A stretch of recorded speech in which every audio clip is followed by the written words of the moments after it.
Hi இவரும் எல்லோரும் நல்லா இருக்கீங்களா? சாப்பிட்டீங்களா? நம்ம மீதி இறைவனி சாந்தி சமாதான ஆகட்டமாக. ஏமாற்றம். இந்த உலகத்தில் ஏமாறக்கூடியவர்கள் இருக்கிற வரைக்கும் ஏமாற்றவர்கள் ஏமாற்றிட்டு தான் இருப்பாங்க. அவங்களுக்கு தன்னுடைய குற்ற உணர்ச்சியே இருக்காது. பிறரை நம்ம ஏமாத்துறோமே இது தப்பு அப்படிங்கிறதெல்லாம் அவங்களுக்கு தோணாது.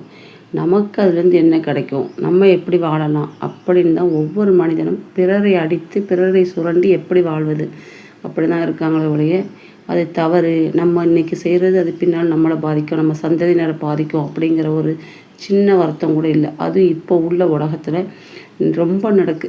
அடுத்தவங்க பொருளை கொள்ளையடிக்கிறதாகட்டும், அடுத்தவங்களை துன்புறுத்ததாகட்டும், பிறருடைய உடைமைகளுக்கு துன்புறுத்ததாகட்டும், எல்லாம் இன்றைக்கி சர்வசாதாரணமாக இருக்குது.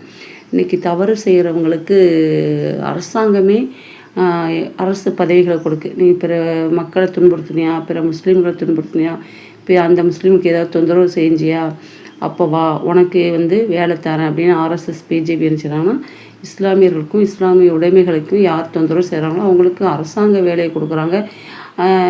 கோர்ட்டு நீதிமன்றங்களை செய்கிறவங்களுக்கு கவர்னர் போஸ்ட் கிடைக்கும். அப்போ என்ன செய்து இந்த மனிதன் என்ன நினைக்கிறான், நம்ம தப்பு செஞ்சால் பிறர் துன்புறுத்தினா நமக்கு நல்ல வேலை கிடைக்கும். அப்போ எப்படிப்பட்ட ஒரு கருத்து உள்ள இந்த சமுதாய மக்கள் இப்போ வந்துட்டுருக்காங்க பாருங்கள். நேர்மைக்கு மதிப்பில்லைன்னு சொல்லலாம், ஆனால் உண்மை என்றைக்கும் சாகாது. உண்மை நம்மளோட தான் வாழும். அதனால் இருக்குன்னு ஆடவும் கூடாது, இல்லைன்னு துவண்டு போகவும் கூடாது. அப்போ ஒரு காலத்தில் இருக்கிறதும் போயிடும், இல்லாததும் நமக்கு வரும். அதனால் பிறரை